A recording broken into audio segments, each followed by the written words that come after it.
So, but they love to give you pie charts, right, on a lot of these exams. Okay, so I definitely know how to read and interpret pie charts. Okay. All right, but also a Venn diagram. So a Venn diagram. Okay, and so a Venn diagram is where we are looking at commonalities. So we definitely want to know and understand Venn diagrams. Okay, and so a Venn diagram. Okay, and so I've seen lots of Venn diagrams like in the reading section, but also in other sections of the test as well. So it's not just specific to the science section, right? And so you can see Venn diagrams and pie charts and other types of methods of presentation in different areas of the test. Okay. All right. So a Venn diagram is looking at commonalities. So commonalities. So what do these things have in common? Okay.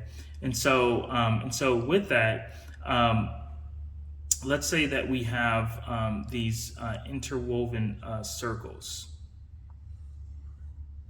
Okay, and so let's say we have this box. Okay, so let's say we have person 1, we have person 2, we have person 3. Okay, let's say we have A, we have B, we have C, we have D, we have E, we have F, G, and then we also have H here as well. Okay. And so with that, this says that person 1 has A, right? Person 2 has C, okay? But person 1 and person 2 both have B in common, okay? But person 1 and person 2, they both have E in common as well, okay? Person 2 and person 3 have F, okay? And so person 2 and person 3, right, they differ in the fact that person 2 has C and person 3 does not have C, right? But now person 3 has G and person 2 does not have G. So let's say G represents a green shirt, right? So that means that person 3 is wearing a green shirt, but person 2 is not wearing a green shirt. But likewise, person 1 is not wearing a green shirt, okay?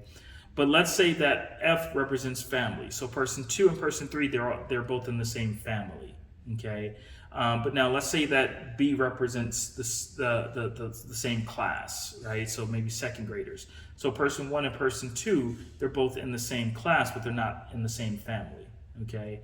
And so with that, person 1, person 2, and person 3, they all have E in common. So that means they all go to the same school, for example, right? So they all have something in common, okay? So with that then, what is represented by H? So what does H represent then? So what is represented by H? What does H represent here then? Amy? So what does H represent?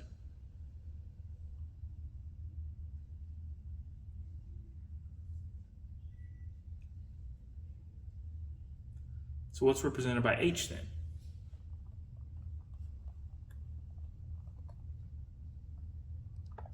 Okay, and Sally, what do you say?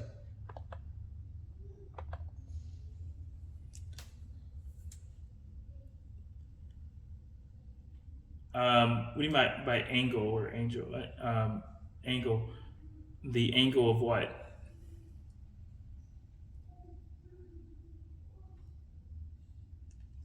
Okay, McKay, what do you say? What does H represent here? General. Okay. Okay, so maybe all the data. Okay. Okay, Michael, help us out here. So what does H represent? So what does H represent, Eulalie? So we have maybe general or all the data or something like that, right? Okay, so H represents everything. Okay, everything within. Okay. Okay, so all the data, okay? All right, so we want to make sure that we are absolutely interpreting this very clearly, right, and understanding, right? And so, okay, so here's the thing. So whenever we talk about the circle, right, so we have person 1, we have person 2, and person 3, right? So we have these 3 different circles, and this circle, the first circle belongs to person 1, right? The second circle belongs to person 2, right? So everything within the first circle is something that person one has, right? So a characteristic that person one has and possesses. Does that make sense?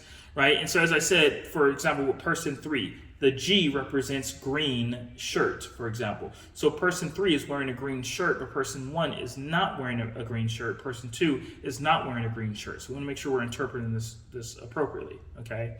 So person 2 and person 3, they're both in the same family. So they belong to the same family, right? Now, person 1 and person 2, they're both in the same class, right? Person 2 and person 3, they're not in the same class. They're not both second graders.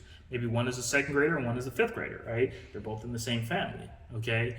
So given that, we will include the variables, right, that are included within person 1's sphere, right? So what is that person 1 has, right? Well, person 1 has A, B, D, and E, okay?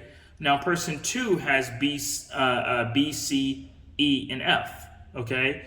And so with that, what do these two or what do these three have in common, for example? That's where we overlap their circles, okay? So person 1 and person 2, they both have B, right? So they're both second graders, right? So that's how we interpret that, right?